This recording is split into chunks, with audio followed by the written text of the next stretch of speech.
정세가 심상치 않습니다. 이러다가 전쟁 터지는 거 아닌가라는 시민들의 불안감도 커지고 있죠. 그런데도 남북한 지도자들은 치킨 게임을 멈추지 않고 있는데요. 현재 상황 어떻게 봐야 할지 국방안보 전문가이자 정의당 비대위원이신 김종대 연세대 통일연구원 개건 교수님 모시고 이야기 나눠보겠습니다. 교수님 안녕하세요. 안녕하세요. 네. 추운데 어떻게 오셨어요? 너무 춥죠? 아유, 뭐 보통 날씨에 귀때기가 떨어져 나가는 줄 알았습니다. 귀때기는 그 북한에서 그 도청하시는 분들 말하는 거 아니에요? 네, 아니 뭐 그러니까 우리도 가끔 쓰는 말이에요. 예. 하여간 이거는 이렇게 그냥 짜증 섞인 얘기를 할 수밖에 없을 정도로 춥다. 동파 조심하시고, 맞습니다. 각별히 서민들이 피해가 특히 심하시니까 각별히 조심하시기 바랍니다. 맞습니다. 저는 길에 계신 노숙하시는 분들 너무 걱정되더라고요. 저 봤어요. 어제 사당역에서도 봤고. 정말 좀 어디 쉼터로 다 좀 가셔야 됩니다. 자, 이 남북한의 꽁꽁 얼어붙은 이 날씨만큼이나 차디찬 관계 오늘 한번 살펴볼 텐데요. 그렇죠. 먼저 1월 13일 대만 총통선거에서 민진당의 라이칭더 후보가 당선됐지 않습니까? 이제 양안 관계 그리고 미중 관계, 동아시아 정세에 어떤 영향 미칠까요? 뭐 대만 국민들이야 이제 중국하고 잘 지내기를 원하고 또 이제 경제가 좀 회복되길 원하는 건 저희하고 똑같거든요. 네. 그런데 라이칭더 후보는 대만에 대해 강성 인물이고 또 거의 독립주의자예요. 독립주의자? 독립주의자라고 봐야 됩니다. 근데 왜 그럼 라이칭더냐? 물론 집권 여당 후보기도 합니다만은 결국은 민주주의를 선택했다. 이 국민당은 보수 정당이고 아무래도 그 과거에 장기 집권을 했던 데 반해서 민진당 같은 경우는 소수 민족으로 처음에 출발해서 남쪽이 주로 소수잖아요, 원주민들. 이렇게 하고 전에 차잉잉원 총통도 있지만 전에 천수이벤 총통은 이력이 거의 노무현 대통령하고 비슷해요. 인권 변호사로 소수 약자 이러면서 어떤 그 자유주의, 민주주의 이런 어떤 전통 위에서 이번에 라이칭더는 민주주의를 선택한 것이고, 저 중국에 대해서도 우리 자존감, 말하자면은 어떤 대만인의 정체성이랄까, 우리 자존감이랄까, 이건 좀 필요한 것 같다.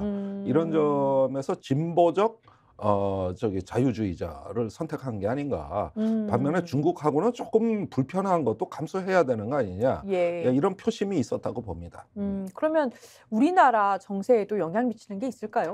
근데 우리는 이제 진보, 민주 이런 어떤 세력들이 이제 화해주의자인데 대만은 반대잖아요. 대만은 민주와 진보를 주장하는 사람들이 대중 강경파란 말이에요. 또 이게 우리하고는 좀 약간 대조적인 측면인데 사실은 걱정을 많이 했죠. 이제 그러지 않아도 미중 관계 그 가장 큰 피해자가 한국인데. 맞아요. 여기가 이거 강성 인물이 등장해가지고 미중 갈등을 대만에서 더 격화시키면 한국이 당연히 피해 보는 거고. 그런 점에서 좀 걱정을 했는데. 막상 당선이 되자마자 바로 이튿날 그 바이든 대통령이 대만 독립 지지하지 않는다 이러면서 팍 찍어 눌렀어요. 그러니까 이 이야기는 그 강성 인물이긴 하지만 함부로 독립 떠들지 마라. 나 11월에 대선해야 되는데 그때까지 악재 만들지 마. 거기도 결국에는 선거네요. 당연한 얘기지만. 그래서 확 눌러놨어요. 그래서 아마 올해 11월까지는 별일이 없을 거다. 이렇게 대다수가 봐요. 그 이유는 지금 어떤 이런 민감한 시기에 또 다른 지정학적 변수를 만들면 전부 골치 아파진다. 이런 공감대가 있는 것 같아요. 자, 한반도 전쟁 위기설이 심상치 않게 나와요. 우발적 충돌 가능성이라든가 확전 가능성이 있을까요? 제가 이 군사 전문가 30년 하면서 한반도의 그 군사적 긴장 또 심지어 전쟁 위기까지 꽤 여러 번 본 것 같거든요. 대표적으로는 1994년. 그때 심각했죠. 그땐 전쟁 직전까지 갔어요. 그다음에 2002년 또 조지 부시가 등장해서 이제 막 서지컬 스트라이크 얘기할 때고. 그리고 이번엔 그만한 전쟁 위기가 아닌데 그때 실제 전쟁 위기보다도 지금 불안 심리는 더 커 보인다.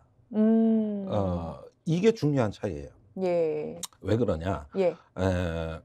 옛날에 94년, 2002년에는 미국이 불변의 패권국이고 미국이 상황을 정리할 능력이 있었는데 요즘은 미국의 영향력이 의심받고 있어요. 예. 이런 면에서 일단 불안하고 그다음에 세계가 전쟁 중이에요.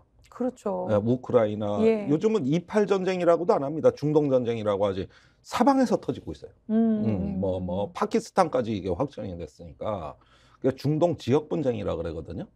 그러니까 가뜩이나 이 전쟁이 전염병처럼 확산되는 이 예. 시점에 긴장이 고조된다는 게 예년에 비해서 민감도가 달라요. 아니 다들 얘기하시는 게 우크라이나에서 음. 남자들이 전쟁에 나가고 음. 여자들과 아이들이 고통받고 이런 걸 음. 보면서 남의 얘기 같지 않다. 너무 글쎄. 무섭다 이런 얘기 많이 예. 하세요. 그 21세기엔 그런 전쟁이 다들 불가능하다 그럴 때 그 전쟁이 터진 겁니다. 그리고 중동은 10월 2일 날 백악관 안보보좌관 제이크 설리번이 포린 어페어즈의 7천 자를 향해 에세이에서 뭐라 그랬냐면 중동이 20년 이래 가장 평화롭다. 그다음에 가자 지구는 어느 때보다 안정돼 있다. 예. 하마스의 위협은 지금이 가장 완화돼 있다. 그런데 5일 후에 무슨 일이 일어났어요? 정반대 50년 예. 만에 가장 끔찍한 중동 전쟁이 일어난 거예요. 예. 그러니까 이런 걸 쭉 보자고. 대다수가 미국의 지도력이 좀 의심스럽지 않나? 지도력도 거기에다가 그렇고 정보력도 그렇고.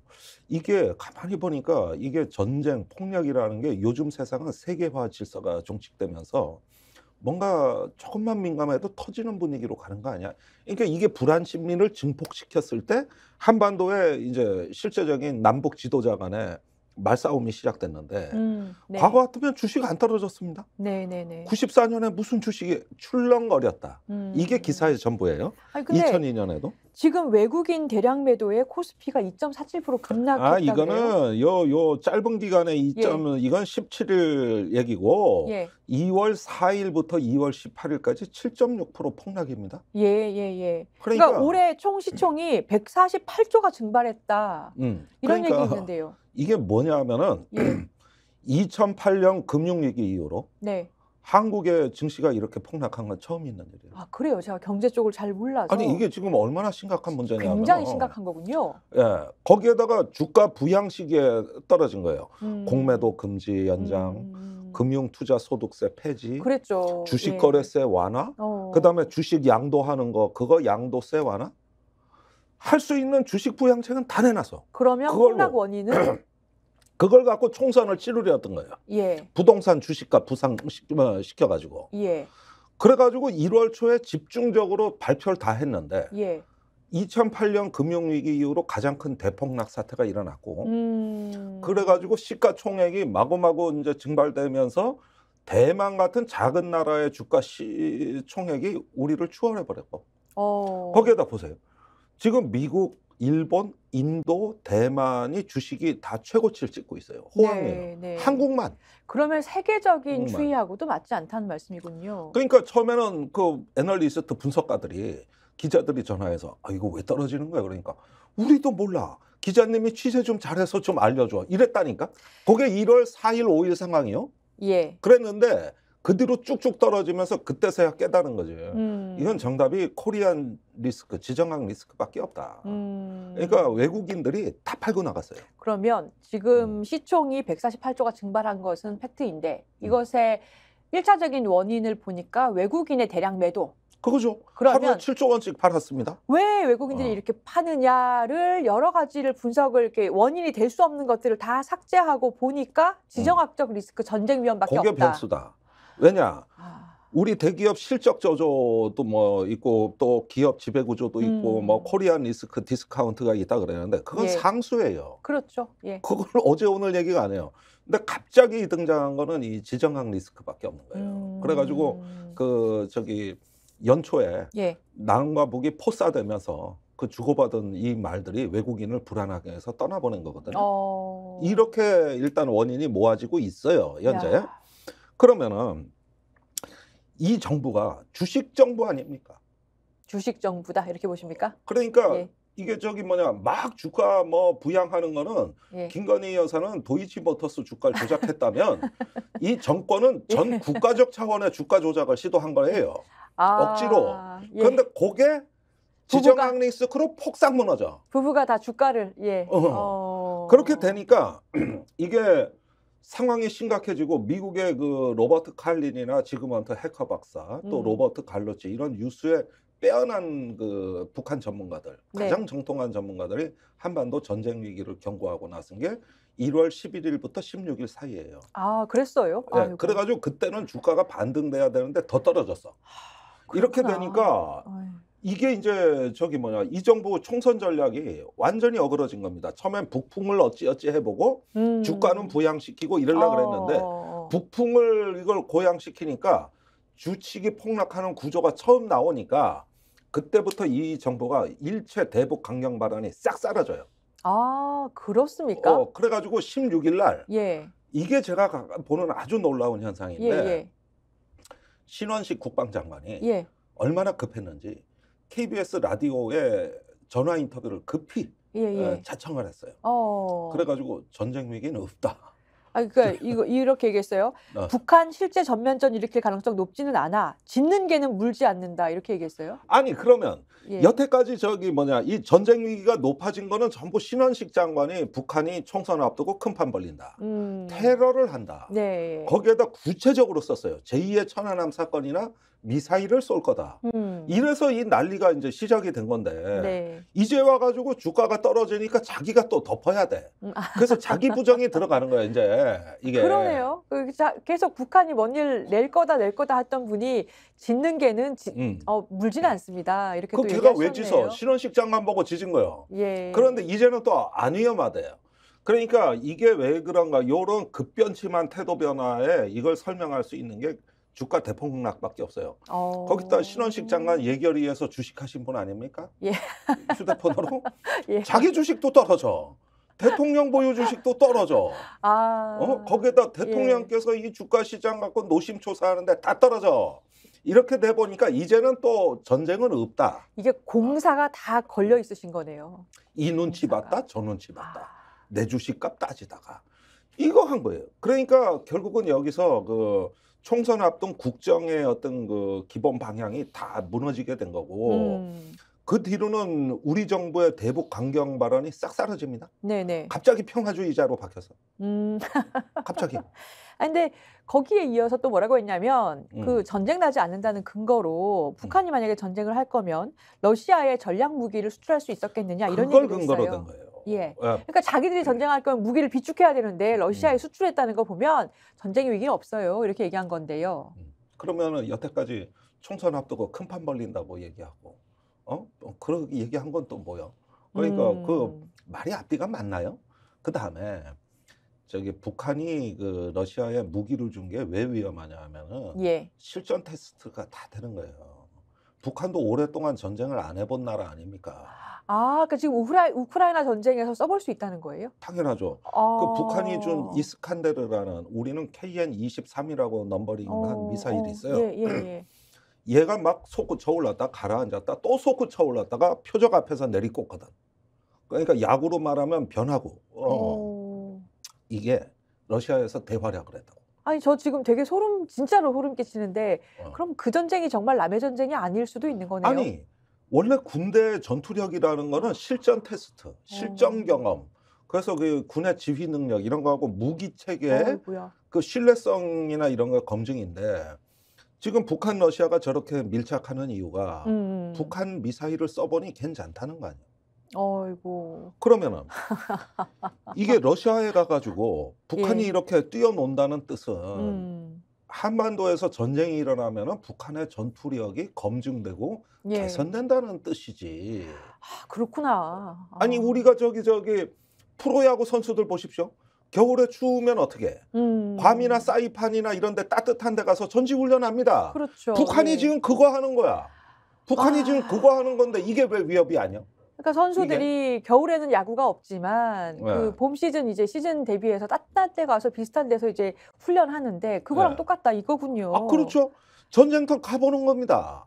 그러면 교훈이 없고 그 다음에 러시아가 이런 것을 또 관찰해서 북한 무기의 장단점을 보고 부족한 걸 보완해주고 있잖아요 지금. 그래서 최선희 이번에 북한 외무상이 가서 푸틴을 만났단 말입니다. 예, 맞습니다. 그래가지고 저기 갔는데 공교롭게 군수공업부장이 수행을 했더라고. 최선의를 수행하는 그게 게. 또 의미가 있나요? 근데 딱 그 저기 서류를 끼고 있는 게 사진에 찍혀 버렸는데 예. 우주기지 방문 계획이에요. 그게 이거 화면을 예, 사진을 예, 확대해 예. 보니까 그러면은 왜 갔겠습니까? 그동안에 북한 미사일 포탄 써보시니 어때요? 그러니까 북한이 좋아. 큰 도움이 됐어. 그리고 미국이 지금 우크라이나 못 도와줘서 예. 허덕허덕거려. 이제 북한만 우리를 도와주면 북한만 있으면 우리 시간은 우리 편이야. 예. 푸틴은 이런 걸 뭐 엄청나게 하면서 안아주고 쓰다듬어주고 이렇게 우리 둘이 잘해보자고 이 지랄하고 이제. 그러니까 지금 그러는데 거기에서 그러니까 북한이 맞아요. 그럼 우주기술, 예. 군사기술 그것 좀 더 내놔. 예, 예. 그럼 더 줄게. 아니 이 그림이 나왔는데. 무기랑 그리고 그 우주 기술하고의 어떠한 딜 그게 네. 지금 그림이 딱 그 있는 서류 가지고 나왔다 이렇게 보시는군요. 나왔죠. 그것도 보여준 거예요. 그러니까 이게 사실은 러시아의 태도가 달라진 것이 2018년도 당시에 리용호 북한 네. 외무상이 모스크바에 갔는데 그때는 푸틴이 안 만나줬어요. 예. 근데 푸틴이 이번에는 최선희 외무상을 반갑게 맞아줬단 말입니다. 그러니까 그럼. 이례적으로 밀월 관계가 형성되고 있다 이렇게 보이는데 또 푸틴이 방북을 하겠다. 그것도 그렇게 밝혔죠. 그 얘기도 됐죠. 이거는 어느 정도의 의미가 있는 얘기예요? 아니 그러니까 이제 저기 북한의 고립을 탈피하고 북한이 처한 식량과 에너지 경제난 이런 부분에도 일정 정도 도움이 되겠지만 무엇보다도 북한이 제일 원하는 건 군사 기술이다. 이 부분이 네. 이제 선명해졌단 말이에요. 그렇게 되면은 저기 푸틴이 그냥 오겠습니까? 아무 선물 안 갖고 선물 가져가야죠. 예. 가져와야죠. 예. 그겁니다. 김정은 위원장이 작년 9월에 블라디보스톡에 갈 때는 선물을 가져갔잖아. 포탄 맞아요. 미사일. 예. 그래서 컨테이너 2,000개 분량의 포탄이 갔어요. 그러면 푸틴이 빈손으로 온다? 말이 안 되지? 무섭네요. 뭘 가져올까요? 예. 군사 기술이죠. 자, 이게 이렇게 되면은 예. 제가 보기에 이제 두 나라의 그 밀착 관계가 전례 없는 수준으로 높아지는 건 분명한 사실이에요. 아니 이게 우리한테 왜 군사적 비용이 아닙니까? 예. 이게 미친 개가 짖는 겁니까? 예. 의원님, 말도 안 되자는 얘기를 하고 있잖아 지금. 그런데 그러면 사실은 중국까지 가세를 해버리면 우리가 완전히 이렇게 에워싸지는데 의외로 그 최근에 그 보도, 홍콩 보도를 보니까 중국은 약간 뒷짐지고 있다 이런 그렇죠. 보도가 있어요. 그러니까 뭐냐면 홍콩에서 그 전문가들 의견에 따르면은 중국은 홍콩 보도가 있었는데 북한, 러시아와 삼각축으로 엮이는 걸 조심스러워하고 있다. 그러니까 자칫 미국의 이익을 증진시켜주는 결과를 초래하면서 지역 긴장을 고조시켜서 신냉전을 촉발할까봐 우려한다. 이렇게 보거든요. 그렇죠. 그냥 생각하면 중국이 오히려 이 틈에 러시아와 북한과의 밀월 관계에 좀 적극적으로 본인들도 껴서 미국을 견제할 것 같은데. 아니 그런데 지난번 샌프란시스코의 에이펙 정상회담 이후로 미중 관계가 지금 급속히 개선되고 있고 미중 양측은 어떻게든 신냉전을 안 만들어 보려고 예. 대만도 찍어 누르고 있고 여러 가지 관리를 하면서 미중 양국 간의 군사 당국 간의 그 한 라인이 다시 개통이 되는 등 예. 지금 너무나 미중 관계에 필요한 어떤 것들을 넘기고 보자는 이 시점에 러시아는 전쟁 중인 국가고 예. 또 중국은 우크라이나 전쟁에 이제 중립을 유지해 왔거든요. 그러니까 이런 어떤 북러 밀착에 끼어들 수 있는 형편은 아니죠. 예. 그리고 내가 중국 쪽의 인사들한테 중요한 얘기를 전해 들었어요. 예. 자기들은 북한에 대해서 이번에 김정은 국무위원장의 최고인민회의 시정연설에서 발표한 경제 실적이 너무 좋거든. 1% 어떤 분야 4% 성장까지 해가지고 근데 자기들이 도와준 게 없는데 어떻게 실적이 나왔는지 요즘 식량이나 뭐나 보면 개선된 상황이 뚜렷하거든요. 그렇습니까? 예. 이런 것들을 중국도 신기해 한다는 거예요. 네네네. 그러니까 배후에 러시아가 뭐가 세게 있긴 있나 보다. 이런 생각을 하면서 거리를 두고 있으면서 그걸 또 신기해 하더라고. 그래요? 어떻게 북한이 저렇게 일어서지? 예. 이런 어떤 거. 그래서 지금 요런- 유엔 제재로 완전히 수출이 막혀 있잖아요. 그렇습니다. 그래서 중국도 어떤 북러 관계를 심상치 않게 보지만은 자기들은 거리를 두고 있다는 정황을 끊임없이 발신하고 있어요. 이런 점들은 우리가 좀 주의 깊게 봐야 될 사항이에요. 그러니까 지금 북한에서는 유엔의 제재를 받고 있어요. 그래서 수출이라든지 특히 운송수단 같은 것은 어느 나라도 북한에 수출을 못한다 이렇게 되어 있는데 네.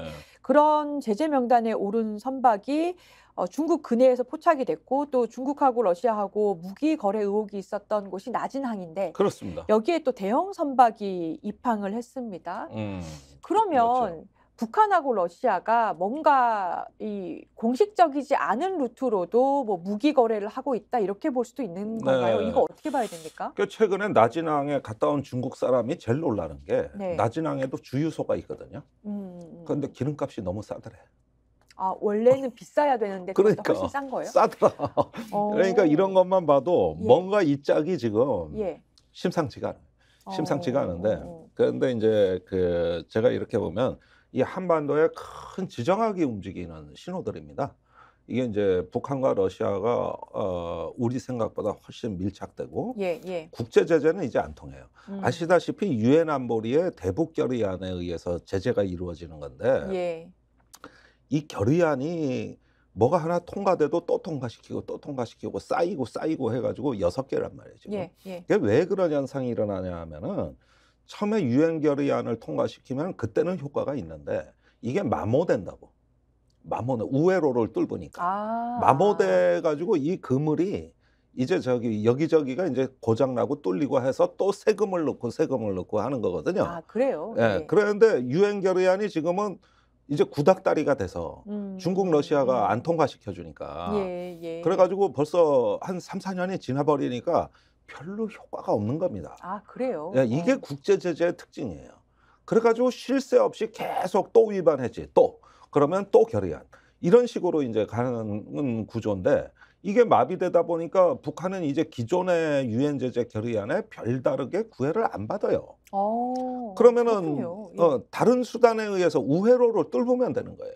그러니까 지금 화물 또 각종 사치품 그다음에 저기 뭐냐 북한이 필요한 어떤 거 체제 생존에 어떤 여러 가지 어떤 물자와 예. 어떤 그 저기 식량 에너지와 같은 이런 부분들이 점차로 북한이 이제 제재 국가라고 하지만 제재에서 풀리고 고립해서 탈피하는 형국으로 가고 있다는 거죠. 최근에 그 북한 조선중앙TV에 김정은 국무위원장이 음. 벤츠를 타고 나왔어요. 그러니까 예. 근데 그게 새 걸로 보여서 논란이 굉장히 됐었습니다. 그러니까 독일의 벤츠 마이바흐 SUV 차량을 타고 나타났는데요. 네.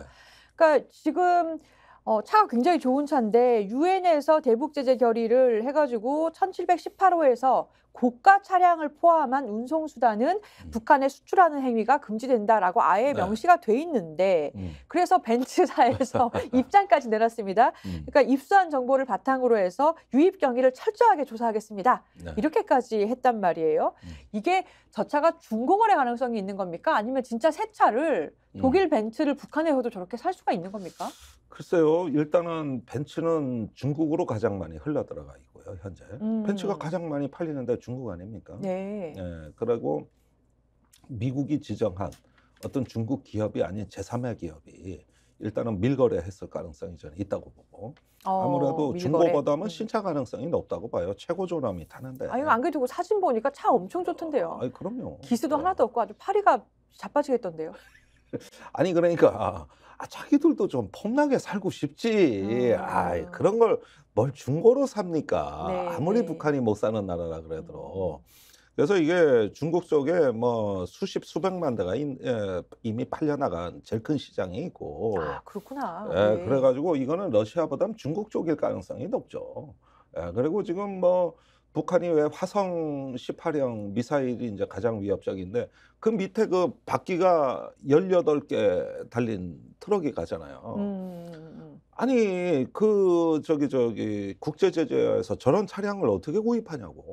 북한은 맞아요, 저런 맞아요. 차량 못 만드는데. 예, 근데 예. 다 나와요 지금. 예, 그런 것도 어떻게 보면은 아무리 제재를 해도 그 제재 결의안이 오래되다 보면 아까 말씀드린 대로 마모돼서 네. 북한은 찾아낸다. 네. 거기에 호응하는 제3국이 있고 지금 해상에서 석유도 밀매입 다 하고 있고 그런 점에서 이게 바로 변화된 지정학입니다. 이제는 그러면 관리할 수가 없어요. 의원님, 이 변화된 지정학을 우리나라는 어떻게 봐야 될까요? 그러니까 북한에 이렇게 수출 금지가 돼 있고 여러 물자들이 아까 그런 러시아하고의 관계로 무기하고 신기술이 오간다는 것뿐만 아니라 여러 가지 물자들이 유엔 제재에도 불구하고 들어가고 있다. 이것이 우리에게 긍정 신호로 봐야 되는 건가요? 아니면은 적신호로 봐야 되는 건가요? 근데 그런 어떤 자신감을 바탕으로 이제 두 개의 국가론, 이제 한민족은 없다, 통일도 없다. 이렇게 하면서 북한이 이제 새로운 노선을 하고 미국과 관계 정상화도 이제 포기한 것처럼 이렇게 비춰지고 있지 않습니까? 이런 것들을 보면은 이제 우리가 달라진 북한을 대할 마음의 준비를 해야 될 것 같아요. 예. 이제 북한은 더 이상 옛날의 북한이 아닌 것 같다. 그러면서 김정은식 새로운 어떤 북한, 네. 새로운 시대. 이런 부분에 대해서 계속 메시지가 발신되고 있는데 우리로선 재앙이죠, 뭐. 재앙이다. 재앙이죠, 이게. 예. 여태까지 그 좋은 구도를 다 놓치고 이제 와서 이런 어떤 냉전식 질서에서 우리가 좋아질 일이 있을까요? 저는 없다고 봐요. 지금까지는 개선공단이라든지 우리가 북한에 대해서 교류를 하고 경제적인 지원을 하하거나 어떠한 협상할 수 있는 우리하고의 연관관계가 많이 있었는데 네. 이제 뭔가 약간 우리가 그 뒷모습을 보는 기분이 들어요. 뒷모습. 예, 그러니까 훌훌 어디론가 가고 있는 것 같은 생각이 드는데 네. 우리한테는 재앙이다 이렇게 보시는군요. 재앙이죠. 예. 그래서 국지적인 분쟁도 관리하기가 쉽지 않습니다. 이럴 때 이제 그 국가 지도자가 안정과 평화, 그러면서 우리 국가의 신용 등급이나 이 자본재 시장이나 이러면서 민생과 관련된 부분들에 대해서 최대한 자기가 보호를 하고 위기가 있으면 두 팔로 앞에 나가 막아야 되는데 지금까지 거꾸로 일을 해오셨단 말이에요. 예. 이러다가 이제 크게 된 겁니다. 1월 초에. 이러고 변화된 세상이 되는데 여기서 무슨 우리가 저기 주변 정세를 주도할 수 있는 생존 전략이 있습니까? 그러니까 이런 부분에서 괜히 뭐 전쟁 위기, 북풍 이런 어떤 옛날에 못된 버릇을 버리지 못하고 그런 걸 넘실대던 게 얼마나 뼈 아픈가. 이걸 곧 깨닫게 될 거고 3월에 키리졸브 한미연합 훈련이 있는데 예. 사상 최대예요. 총선 코앞입니다. 이게 또 치킨 게임으로 가는군요. 총선 코앞이에요. 이거 일을 벌려놨으니 이걸. 그래서 뭐 안보라는 게 힘으로 다 된다고 생각하는 게 손자병법에서 그것만은 하지 말라고 그렇게 얘기를 한 지략이 있고 병법이 있는데 예. 그걸 한번 읽어보지도 않고 그냥 자기 힘을 과시하느라고 그냥 그 손자가 제일 하지 말라는 짓거리를 하고 있는 거죠, 지금. 의원님, 그러면 아무래도 상황이 좋지가 않은데 11월 미국 대선까지는 그래도 어느 정도는 이 좀 정지 상태라든지 휴지 상태가 좀 유지될 것도 같아요. 그런데 윤석열 정부에서 당장 해야 되는 일이 있다면 뭐라고 보세요? 아니 일단은 네. 이런 식의 어떤 전쟁 불안 이런 부분들에 대해 가지고 국정 기조를 바꾸셔야 되는 거예요. 국정 기조 전환. 예. 그렇습니다. 지금은 어떤 국가의 안위, 국민의 안전, 그다음에 민생과 복리를 위해서 내가 대통령으로서 할 수 있는 일은 거기에 초점을 맞춰서 최선을 다하겠다. 지금 정치의 본질이 뭔가를 봐야 되는데 그건 바로 국민의 안위와 민생 복리. 이거 헌법 전문에 다 나와 있고 대통령 선서문에 다 나와 있고 아니 그걸 망각하고 뭘 힘을 과시하려고 자꾸 상대방을 굴복시켜서 자신의 위신을 높이려고 했던 이런 어떤 사익화된 정치를 하게 되면 국가 재앙이에요. 총선에서 엄청난 비용을 치를 겁니다. 그러니까 지금 총선이 문제가 아니라 국내 정치하실 때가 아니라 이 사태를 심각하게 보시고 이 외교에 대한 특히 대북 관계에 대해서 국정 기조 변화를 해야 된다 이 말씀이군요. 아니 그렇죠. 너무 당연한 말이죠. 누가 그 얘기했다가 들려나가대. 그러네요. 국정 기조 바꾸셔야 그 얘기했다가 합니다. 들려나가시더라고. 예, 몸 좀 괜찮으신가 모르겠네요, 의원님께서는. 저도 아파요. 그분이 아프니까. 예. 제가 뵙고 병원 꼭 가시고 진단서 발부 받으시라고 말씀드렸는데 하셨는지 모르겠습니다. 네. 자, 오늘 시간 관계상 여기까지 하겠습니다. 김종대 의원님 감사합니다. 감사합니다.